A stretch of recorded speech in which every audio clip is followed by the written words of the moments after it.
गणेशाय नमः श्री रामचंद्राय नमः।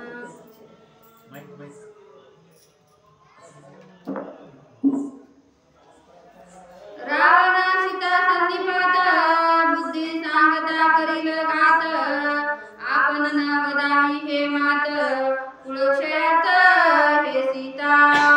अहो ज्यावेळेस ब्रह्मलिखित लक्ष्मण वाचत आहे आणि राम आणि सगळे वानर ऐकत आहेत कुठपर्यंत कथा आली।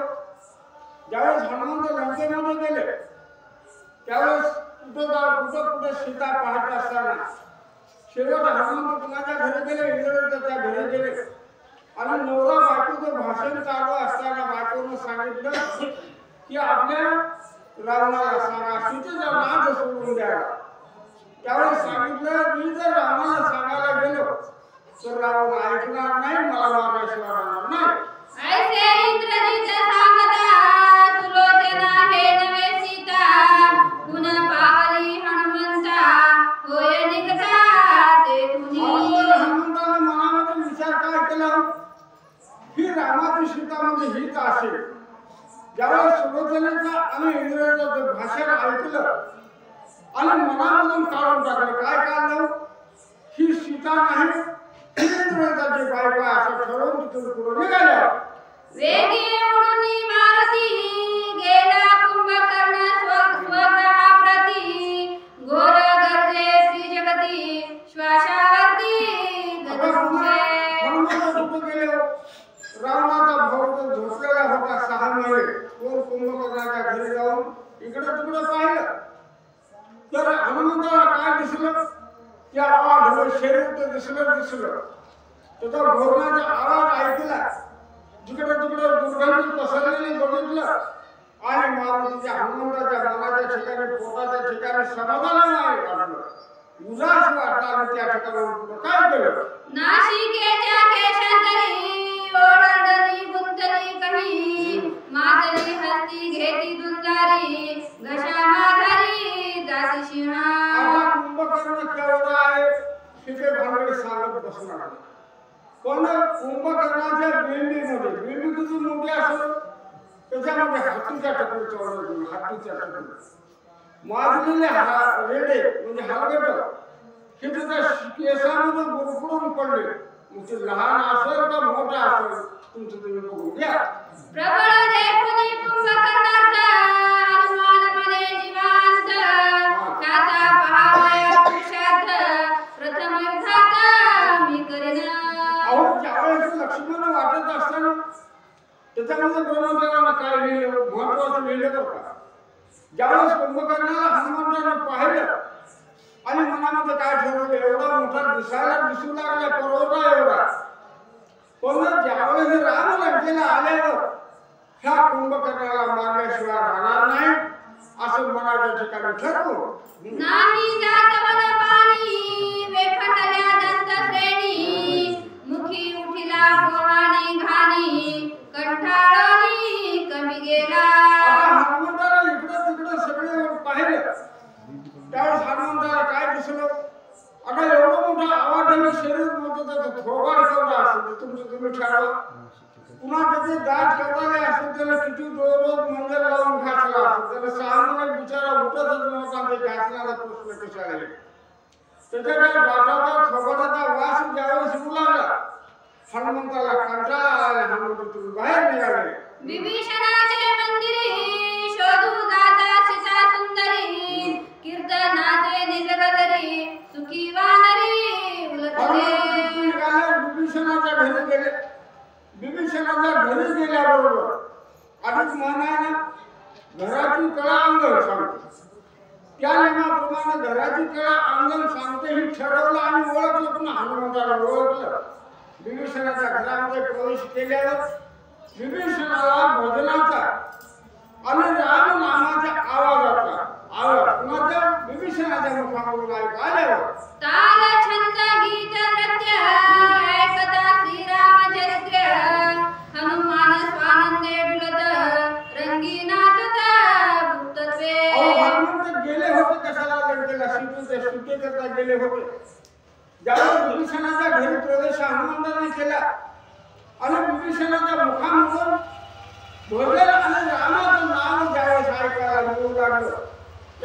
पुण्या कामाला आलोही हनुमंत विसरले आणि त्या भजनामध्ये डुबायला सुरुवात केली. टाळ्या वाजून असं म्हणा. लंका घेतली रघुपती विभीषण लंकाधिपती करणे निश्चय हा हनुमंती निश्चयाती निश्चय. आता दुसरे काय लिहिलं म्हटलं तर ब्रह्मदेवाने ज्यावेळेस विभीषणाला पाहिलं हनुमंताने मनाच्या ठिकाणी ठरवलं काय, आता सीतेची सोडवण केल्यावर आम्ही रावणाला मारलं. इथला राज्याभिषेक कुणाला करावं, ही विभीषणाला करावं. ही हनुमंताने जी ठरवलेलं तिथून पुढं झालंच की त्याच्यामध्ये बिलकुल सुद्धा किंचित फरक पडला नाही. परमभावानी विश्रांती रावण ग्रही सीता शुद्धार्थी शोधावया लागी मारुती शीघ्र गती निघाला. हनुमंताने विचार केला इथं सीता नाही, पण हनुमंताच्या मनाला समाधान वाटलं. विभीषणाचं घर सोडलं आणि शेवटला हनुमान तो लंकेचा राजा होता, रावण होता.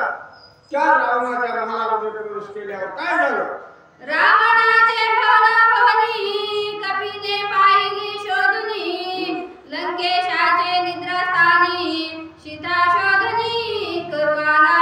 आता रावणाला किती बायका होत्या तुम्हाला माहिती आहे, सांगायची गरज नाही. तेवढ्याच्या घरी तेवढ्याच्या घरामध्ये तेवढ्याच्या खोल्यामध्ये जाऊन हनुमंताने बारीकीनं बघत बघत बघत शेवटला रावणाचं जी झोपायचं जी घर आहे म्हणजे जी रूम आहे जी खोली आहे, ज्या खोलीमध्ये मंडोदरी आणि रावण एकांतात ज्या ठिकाणी बसतात त्या ठिकाणी हनुमंत जाऊ. रावणा सहित सेजेवरी हनुमान देखे मंदोदरी हेची मानुनी सीता सुंदरी अभ्यंतरी शोभला. अहो दोघं एकांताच्या ठिकाणी पाहिले. कोण पाहिले, रावणाला आणि मंदोदरीला पाहिल्याबरोबर हनुमंत मनाच्या ठिकाणी दचकले. अरे म्हणजे एवढी रामाची सीता त्या रावणाच्या एकांतामध्ये, म्हणून मनाच्या ठिकाणी थोडा विचार आणि थोडा राग आला. मी काय करू नाटा रडत सांगो श्री रघुनाथा रावणा अनुसरली सीता दोघांच्या घाता मी करीन. आता असं डोळ्यानं हनुमंताला पाहिल्यावर हनुमंताला किती राग आला. आता मी ह्या दोघाला बघायचं आणि जाऊन रामाला सांगायचं. काय सांगायचं, रामा मी लंकेला गेलो आणि सीतेला आणि रामाला एकांताच्या ठिकाणी बघितलं.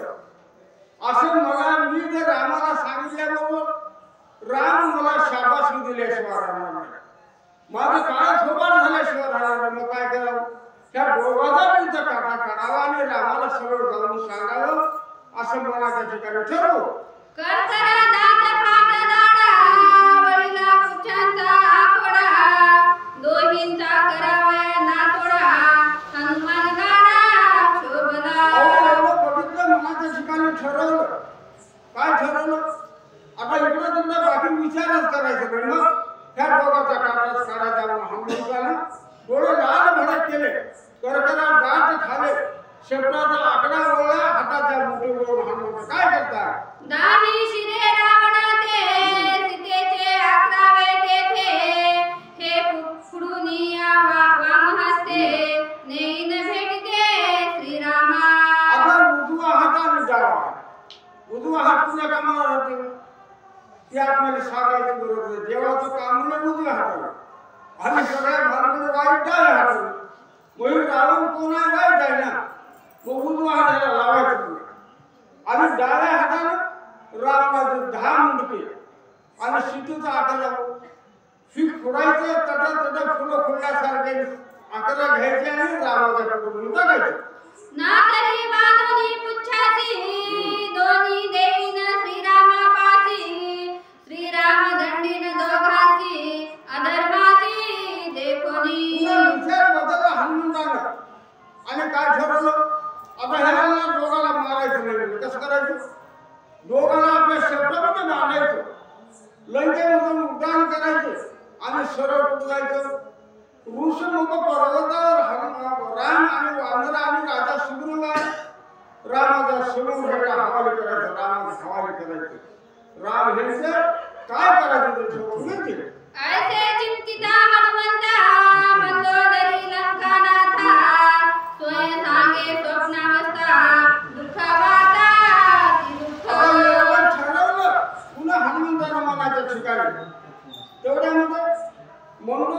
अगोदर झोपलेली होती. आणि रावण नंतर आला. रावण आल्यावर मंदोदरीला जाग आला का त्या झोपीमध्ये मंदोदरीला काय स्वप्न पडलं. रावण आल्यावर मंदोदरी जागा झाली आणि मंदोदरीने म्हणायला सुरुवात केली, मालक मला असं एक वाईट स्वप्न पडलं. ती स्वप्न मी तुम्हाला सांगते.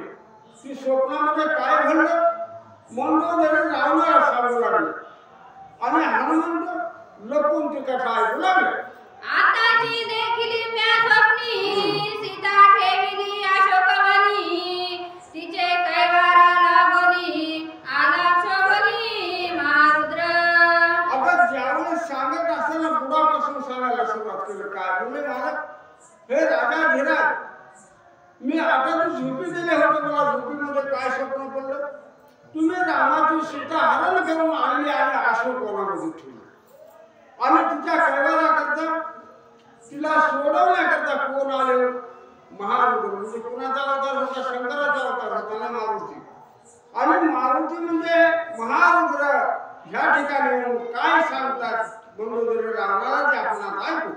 क्रोधा प्रिय भगिनी तुम्हासी, ते मारोनी पडलंकेसी, सवेंची आला तो लंकेसी, सीता शुद्धीसी साधा होया. आता महारुद्राचा अवतार ह्या रूपानं कुठे उड्डाण केली समुद्रामधून. उड्डाण 400 कोसाचा समुद्र पार केला, लंका मागे सोडली आणि पुढे लंका म्हणजे भंगार लंका असेल. त्या भंगार लंकेमध्ये त्या महारुद्राचे वानर म्हणले हनुमंत भगवान बसतात. त्याची उड्डाण केले तिथून परत लंकेमध्ये सीतेची शुद्धी करण्याकरता आले. माझे तुम्हासी विज्ञापन, समूळ ऐका माझे स्वप्न, सीता रक्षणी अशोकवन, दूत धावनी तेथे आला. अहो ज्यावेळेस मी स्वप्नामध्ये खरं खरं काय जे आहे ते रावणाला सांगायला खोटं नाही बरं का. मंदोदरी सांगत हे म्हणजे मला एवढं माझं सत्य मनाच्या ठिकाणी माना. स्वप्नामध्ये काय खरं आता असेल तुम्ही मनाच्या ठिकाणी समजून घेऊ नका. त्याला सगळी लंका फिरली आणि अशोक वनामध्ये जाऊ घेऊन सीतेची तेने भेटी, अशोकवनाची उत्पाटी, स्वप्न देखिले म्या दृष्टी, राक्षस पोटी मारले. आता कुठपर्यंत सांगू लागलं मंदोदरी. तू महारुद्र तो आला तो लंकेमध्ये घर बघितलं आणि शेवट अशोक वनामध्ये जाऊन सीतेची भेट घेतली. भेट घेऊन न थांबता अशोक वनाच्या आपला सुंदर आपल्या हजारो राक्षसाला मारले.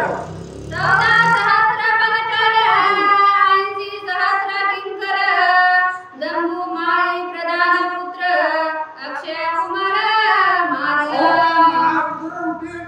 माणसानं काय केलं, सीतेची भेट घेतली. सीतेला काहीतरी कुचकुच बोललं सीतेला आणि पुन्हा आपला अशोकवन राखण्याकरता 14,000 राखणदार, पुन्हा बनकर किंकर आखे माळे एवढे प्रधान आणि प्रधानाची मुलं सगळ्याला त्याने मारलं. नाता सोय सांगे स्वप्न अवस्था, दुःख वार्तात ते दुःखी. हनुमंतांना चिंता लागून राहिलेली होती की बाबा सीता असेल, पण ही सीता अशी का अनुसरलेली आहे, रावणाला अनुसरलेली आहे. त्यावेळेस आपण बघावं, त्यावेळेस मंदोदरीला स्वप्न पडलेलं होतं आणि स्वप्नामध्ये मंदोदरीनं काय स्वप्न पाहिलेलं आहे असं सुद्धा सांगत आहे. आताची देखील म्या स्वप्नी सीता ठेविली अशोकवनी, तेचे कैवारा लागोनी आला शोभनी महारुद्र. मंदोदरी सांगत आहे रावणाला काय सांगू लागलेली आहे. बाबा रावणा, मी काय बघितलं तर जे अशोकवनामध्ये सीता आहे ती सीता मी पाहिली, पण सीतेच्या कैवारासाठी कुणी तर आलेला आहे, वानर आलेला आहे. हा वानर सुद्धा मी पाहिलेला आहे असं सुद्धा रावणाला हा म्हणजे या ठिकाणी मंदोदरी सांगत आहे. कोणच्या प्रिय भगणी तुम्हा सीते मारुनी पडलंकेसी, सवेच्या लातो लंकेसी, शुद्धा शुद्धीसी साधावया. जी क्रोधचा होती ती तुमची भगिनी होती, पण ती पडलंकेमध्ये होती. पण तिला मारून हा जो वानर आहे तो लंकेमध्ये आलेला आहे असं मंदोदरी रावणाला सांगत आहे. माझे तुम्हासी विज्ञापन समोर का, माझे स्वप्न सीता संरक्षण अशोकवन, दूत धावण तेथे गेला. म्हणूनच या ठिकाणी सांगू लागलेली आहे. माझी तुम्हाला परम विनंती आहे, मी विनंती करत आहे बाबा की या सीतेच्या रक्षणासाठी हा वानर आलेला आहे, म्हणून काही या ठिकाणी करू नका अशी सुद्धा विनंती कोण मंदोदरी करत आहे. घेऊन या सीतेने भेटी अशोकवनाची उत्पाटी स्वप्न देखील म्या दृष्टी राक्षस कोटी मारिले. मी स्वप्नामध्ये काय पाहिलं मंदोदरी रावणाला सांगत आहे. स्वप्नामध्ये मी पाहिलं एक हा वानर आला, सीतेची भेट घेतली, हितगुज काय ते या ठिकाणी यांचं दोघांचं बोलणं झालं, संवाद झाला आणि तिथून राक्षस मारण्यासाठी सुरुवात केली. किती राक्षस मारले, कोट्यानुकोटी राक्षस मारले. मी हे स्वप्नामध्ये पाहिलेलं आहे. असं स्वप्न जे मंदोदरीनं पाहिलेलं आहे रावणाला सांगत आहे. 14 सहस्र बनकर 80 सहस्र किंकर जंबुमाळी प्रधान पुत्र अखया कुमार मारिला. 14,000 बनकर असतील किंवा 80,000 किंकर असतील, एवढंच नाही, अखया कुमार असेल किंवा आणखी दुसरे आपले प्रधान असतील, यांना सुद्धा या वानरानं मारलेलं आहे. असं मी घातक स्वप्न पाहिलेलं आहे मंदोदरी सांगत आहे. अखया आपटीला श्री त्याचा कैवारी सवंदळी इंद्रजित गांजोनी महाबळी लंका होळी तेने केली. एवढंच नाही, वानर कसा होता तर अतुबळी होता, बलवान होता, सामर्थ्यवान होता, जो आपला शेवटचा शेंडेपळ होता अखया कुमार, त्याला तर निर्दयीपणे मारलेला आहे. पायाला धरलं, गरगर गरगर फिरवलं आणि खडकावर आपटलं. जसं आपण धोबी कपडे या ठिकाणी धुत असतो त्या प्रकारे या हनुमंतानं, या वानरानं या माझ्या अखया कुमाराला मारलं. मी हे पाहिलेलं आहे. एवढंच नाही, जो इंद्रजित होता त्याला सुद्धा तानू तानू मारलेला आहे. मी माझ्या स्वप्नामध्ये पाहिलेला आहे रावणा, अशी मंदोदरी रावणाला विनंती करून सांगत आहे. आयसे देखुनी कंदान जागी झाले गजबजून शिवस्मरणे शुद्ध चमन केले शयन वामभागी. म्हणूनच ज्या वेळेस मला स्वप्न पडलं त्यावेळेस मी काय केलं, अडग बदललं आणि अडग बदलून ज्यावेळेस झोपले त्यावेळेस काय घडलेलं आहे. तव देखिले दुर्धर स्वप्न शिळी सागर बुजवून लंके आले वानर राक्षस दळण गणितची. मला दुसरं काय स्वप्न पडलं की हे जे वानर होते, एवढा मोठा समुद्र, एवढा लांब समुद्र, पण हा समुद्र जरी लांब असला, जरी खोल असला, तरी याच्यामध्ये सुद्धा काय केला, सेतू तयार केला. या वानरानं दगड आणले, रामाचं नाव टाकलं आणि सेतू तयार करून सर्व वानर सेना सुद्धा या आपल्या लंकेमध्ये दाखल झाली. असं सुद्धा मी स्वप्न पाहिलं. म्हणून विनंती करून मंदोदरी सांगत आहे. रामे मारिला कुंभकर्ण लक्ष्मणे वदिला इंद्रजित पण तुम्हावरी उफटे स्वप्न म्या संपूर्ण देखिले. एवढंच नाही, जो इंद्रजित होता त्याला सुद्धा लक्ष्मणानं मारलं, जो कुंभकर्ण होता त्याला सुद्धा रामानं मारलं. हे मी स्वप्न पाहिलेलं आहे. आणि तुमचं तर काय सांगू म्हणलं, तुमचं तर काय सांगू, मला तर शब्द फुटत नाहीत. असं विघातक मी स्वप्न पाहिलं, असं सुद्धा मंदोदरी सांगत आहे. दाही श्री भूमीवरी लोळती श्रीराम बाणधारी सांगता भुलली मंदोदरी शंक करी पती शोके. या कंठातून शब्द फुटत नाही, एवढं दुःख मंदोदरीला झालेलं आहे. आता पती या ठिकाणी मरण पावलेला आहे, स्वप्नामध्ये मरण पावलेला आहे, किंवा तुमचे 10 जे कंठ होते, मस्तक होते, ते रामाच्या बाणानं छेदलेले आहेत आणि खाली लोळू लागलेले आहेत. माझ्या स्वप्नामध्ये पाहिलं म्हणून काळीज या मंदोदरीचं फुटलेलं आहे, धडधडा रडू लागलेली आहे या ठिकाणी कोण, आणि दुःख सुद्धा करत आहे. रावणा सम्मुख बैसोन म्हणे चुडियासे पडले खान पुडकी करिता शंक स्फुरण धरी रावण धावनी. म्हणून आता काही खरं नाही माझं. हे सर्व मी स्वप्न पाहिलेलं आहे, पहाटेच्या वेळेस पाहिलेलं आहे. हे स्वप्न 100% खरं झाल्याशिवाय राहणार नाही. माझा या ठिकाणी सगळंच संपल्याशिवाय राहणार नाही. म्हणून जेवढा शंकनाद करू लागलेली आहे, दुःख करू लागलेली आहे, त्यावेळेस रावण मंदोदरीला धरत आहे. रावण म्हणे मज चिता तुका खेद करती व्रता शिर न देखे तुमचे माता मिथ्य वार्ता जिन्याची. त्यावेळेस रावण समजूत काढण्याचा प्रयत्न करत आहे, मंदोदरीला सांगत आहे, हे वेडे, रडण्याची काय गरज आहे तुझ्या समोर, मी एवढा जित्ता उभा आहे ना.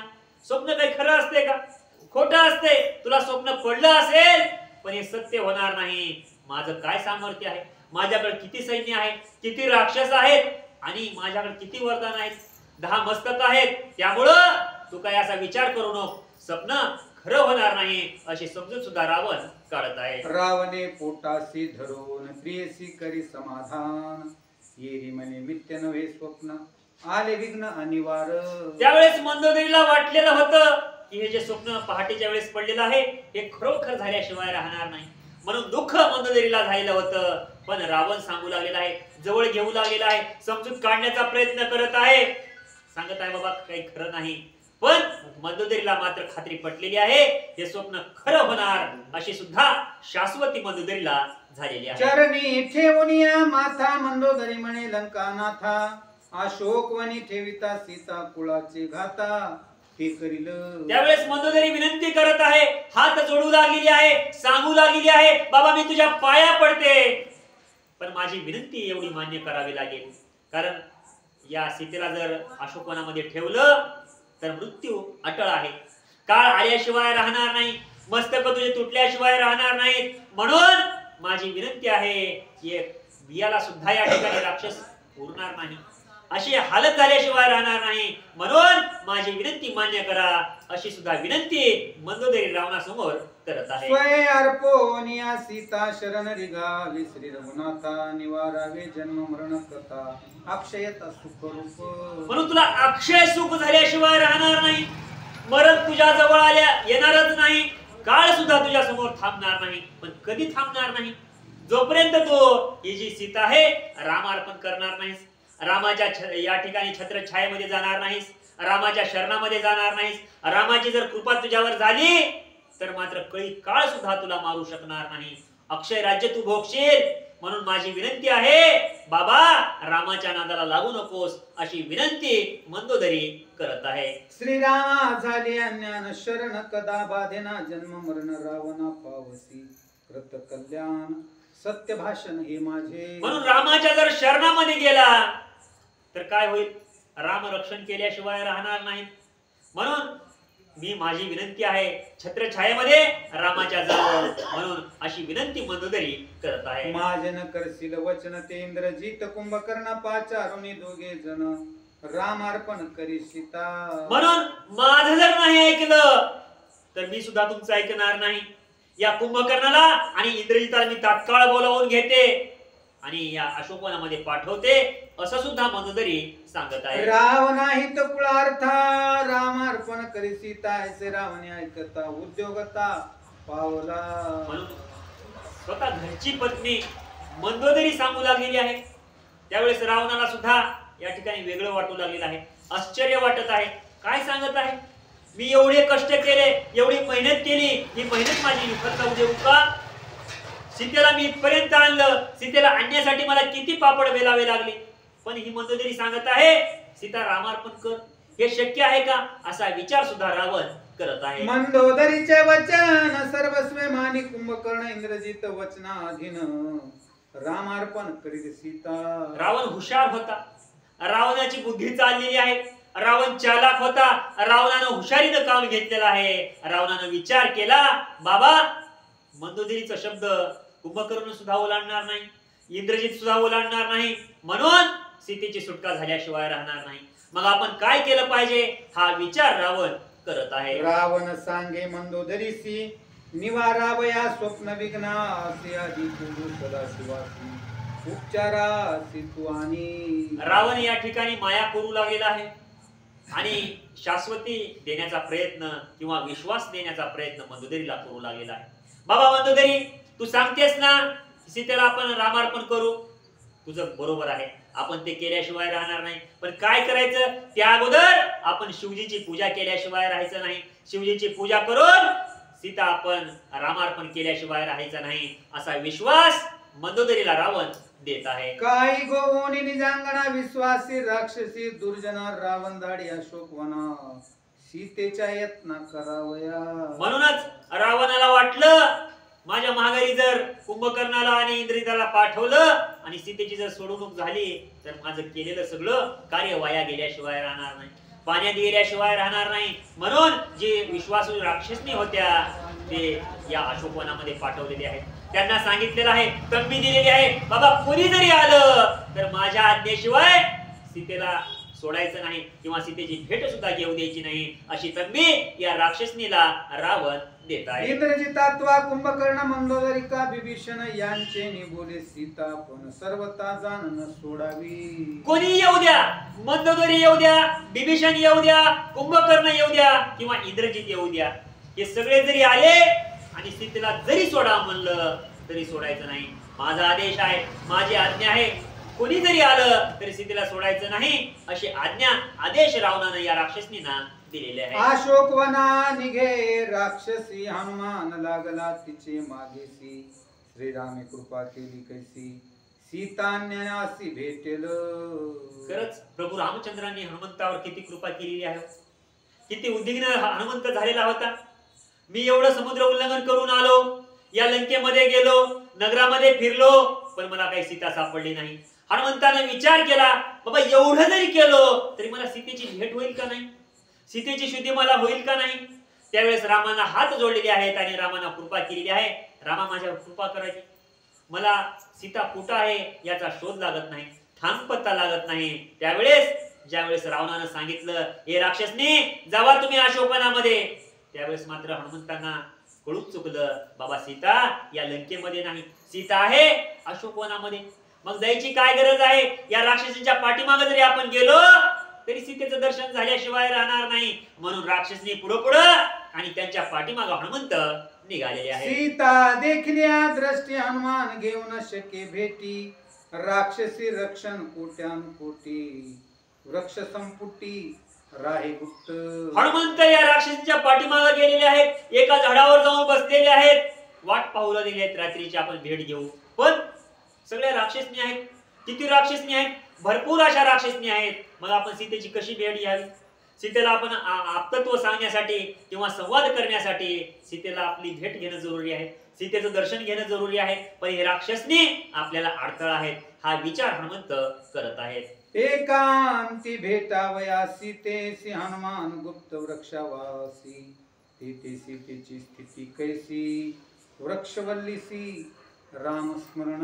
म्हणून ज्या वेळेस हनुमंत झाडावर जाऊन बसलेले आहेत, सीतेला पाहू लागलेले आहेत, सीतेचं काय स्वरूप असेल, त्यावेळेस जे झाडं असतील, झुडपं असतील, खडे असतील, पाणी असेल, वारा असेल, डोंगर असेल, जे जे काही निर्जीव किंवा सजीव वस्तू असतील यामध्ये राम राम राम राम आहे. कारण जिथं संत असतात तिथं भगवंत असतात. त्याप्रमाणे सीता ही संत आहे आणि या ठिकाणी भक्त आहे. आणि का कुणाचं नामस्मरण करू लागलेली आहे, भगवंताचं, प्रभू रामचंद्रांचं नामस्मरण करू लागलेली आहे. पण संत कसा असला पाहिजे, पक्का असला पाहिजे. असा जर संत असेल तरी त्या संताचं एवढं सामर्थ्य असेल, त्या भक्ताचं एवढं सामर्थ्य असेल की निर्जीव वस्तू सुद्धा या ठिकाणी काय होऊ शकतात, बोलू शकतात. ज्ञानेश्वर महाराजांना निर्जीव भिंत चालवली, त्या प्रकारे निर्जीव वस्तू सुद्धा, खडे असतील, वारा असेल किंवा आणखी काही निर्जीव वस्तू असतील, त्यामध्ये सुद्धा राम राम राम ऐकू येऊ लागलेलं आहे. एवढं सामर्थ्य कुणाचं असेल तर भक्तांचं सामर्थ्य आहे असं सुद्धा सांगत आहेत. अशोकवनीचे पाषाण गुणता पक्षी तृण कावकी करते श्रीराम प्रभाव पूर्ण सीतेचा. अशोकवनामध्ये जे पाषाण असतील, पशु पक्षी असतील, ते सुद्धा काय करू लागलेले आहेत, सीते बरोबर राम राम राम नामस्मरण करू लागलेले आहेत. असा सीतेचा प्रभाव या सर्व या ठिकाणी परिसरावर पडलेला आहे. जागृती स्वप्ने सूर्य सुसुप्ती हनुमान शोधिता सीता सती. मी तूपणा नाही परती सहज स्थिती शोधित. जागृती असेल, स्वप्न असेल किंवा सुसुप्ती असेल, म्हणजे झोप जरी लागली, डोळे जरी मिटले तरी सीतेचं रूप दिसू लागलेलं आहे. कसं रूप दिसू लागलेलं आहे, किती भयानक रूप असेल. हनुमंतांना वाटत होतं परमभक्त मी आहे, रामाच्या जवळच आहे, नामस्मरण मी करतो. पण आज स्वतः पाहू लागलेले आहेत सीतेची काय स्थिती आहे, सीतेचं काय स्वरूप आहे. जो परिसर आहे तो सुद्धा राममय होऊन गेलेला आहे, नामस्मरणामध्ये डुलू लागलेला आहे. अशी अवस्था ज्या वेळेस हनुमंतानं पाहिलेली आहे, हनुमंताच्या डोळ्याचं पारणं सुद्धा फिटलेलं आहे. परिसोनी सीता स्वरूप स्थिती ऐकोनी हनुमंत शोधन शक्ती. सुखाओनी श्री रघुपती नयन स्रवती स्वानंद बिंदू. ज्यावेळेस ही कथा कोण लक्ष्मण वाचू लागलेली आहेत, प्रभू रामचंद्र ऐकू लागलेले आहेत आणि कीर्ती कुणाची आहे? भक्ताची आहे, हनुमंताची आहे. हनुमंतानं काय केलेलं आहे? सीतामातेची भेट कशी घेतलेली आहे? सीतेचं काय रूप आहे, काय अवस्था आहे आणि कसा सीतेचा शोध लागलेला आहे, ही कथा ज्यावेळेस ऐकू लागलेली आहे प्रभू रामचंद्र, त्यावेळेस प्रभू रामचंद्रांच्या डोळ्यातून अश्रू येऊ लागलेले आहे. काय केलं असेल हो या हनुमंतानं? काय सामर्थ्य असेल भक्तामध्ये, काय सामर्थ्य असेल त्या सीतेमध्ये, की रामापासून विरह असताना सुद्धा राम राम राम राम. एक वस्त्र आहे, मलिन वस्त्र आहे, पाणी नाही, अन्न नाही, काही नाही, पण राम राम या शब्दाला मात्र सोडलेला नाही. काय भक्ती असेल? एवढी भक्ती आपल्यामध्ये असू शकते का? असं हे स्वरूप ज्यावेळेस ऐकलेलं आहे त्यावेळेस प्रभू रामचंद्रांच्या डोळ्याला सुद्धा धारा लागलेल्या आहेत. नये ती नयनाश्रु जीवन पूर्ण नंदे अभिषिंचन हनुमंतासी रघुनंदन संतोषण करीत असे. म्हणूनच या ठिकाणी काय होऊ लागलेलं आहे की स्वतः हनुमंताची कीर्ती सुद्धा ऐकू लागलेली आहे. स्वतः प्रभू रामचंद्रांच्या मनाला सुद्धा समाधान वाटू लागलेलं आहे की खरंच हनुमंतानं सुद्धा काय कीर्ती केलेली आहे आणि ती स्वतः प्रभू रामचंद्र ही कीर्ती ऐकत आहे. धन्य सीतेचे मनोगत नित्य श्रीरामी अनुरक्त धन्य हनुमंताची सेवानुरक्त श्रीरामी. म्हणून या रामाला सुद्धा विचार पडलेला असेल, काय हनुमंत आहे, धन्य जीवन हनुमंताचं, धन्य जीवन सीतेचं, की राम स्मरणामध्ये हे जीवन सुद्धा सीता घालू लागलेली आहे. आणि या रामासाठी, या गुरुसाठी, या भगवंतासाठी आपलं सर्वस्व अर्पण करणारा हा हनुमंत भक्त आहे. किती भक्ती असेल, परमभक्ती. म्हणून प्रभू रामचंद्रांच्या मनाला समाधान वाटत आहे. धन्य ब्रह्मयाचे लिखित आरती ओसंडे परमार्थ श्रवण मात्रे श्री रघुनाथ सोय डुल्लत स्वानंदे. धन्य तो ब्रह्मदेव. ब्रह्मदेवाने एक गोष्ट जे भक्तांनी केलेली आहे ते या पत्रामध्ये लिखाण केलेलं आहे. म्हणून असं सुद्धा या ठिकाणी श्रवण कोण? प्रभू रामचंद्र करत आहेत. परिसोनी सीता स्वरूप स्थिती ऐकता हनुमंताची ख्याती संतोषिनी श्री रघुपती हर्षे मारुती आलिंगी. ज्यावेळेस या लक्ष्मणानं पत्र वाचू लागलेले आहेत, सांगू लागलेले आहेत, हनुमंताची कीर्ती आहे आणि सीतामातेचं स्वरूप आहे, हे सर्व ज्यावेळेस प्रभू रामचंद्र ऐकत आहेत, मनाला मात्र गाढ समाधान प्रभू रामचंद्रांच्या वाटत आहे. दोघा पडिले आलिंगन खुंटला बोल तुंटले मौन एका जनार्दना शरण रामायण रम्य रामे. म्हणून ज्यावेळेस हे ऐकू लागलेले होते त्यावेळेस हे दोन्ही नसून एक रूप झालेले आहे. कोण? भक्त आणि भगवंत. आणि त्यावेळेस किती रामायण गोड आहे. आणि हे रामायण लिहिण्याचा भाव असेल, भावार्थ असेल, ते नाथ महाराजांना या ठिकाणी लिहिलेला आहे. म्हणून प्रभू रामचंद्रांचा काय भाव आहे, हनुमंताचा काय भाव आहे, सीतेचा काय भाव आहे, याचं वर्णन सुईस्कर या नाथ महाराजांनी केलेलं आहे. अमृतापेक्षाही गोड कथा या रामायणामध्ये या ठिकाणी आपल्याला चाखायला भेटत आहे. हे आपण भाग्यवंत आहोत असं सुद्धा या ठिकाणी नाथ महाराज सांगत आहे. श्रीराम विश्रांती हनुमंती हनुमंत श्रीराम विश्रांती एका प्रती ज्ञान कृती आगम्य स्थिती श्रुती शास्त्रा. म्हणून हनुमंतांना विश्रांती प्रभू रामचंद्रांच्या या चरणामध्ये आहे. म्हणून आगात या ठिकाणी स्मरण सुद्धा या ठिकाणी होत आहे.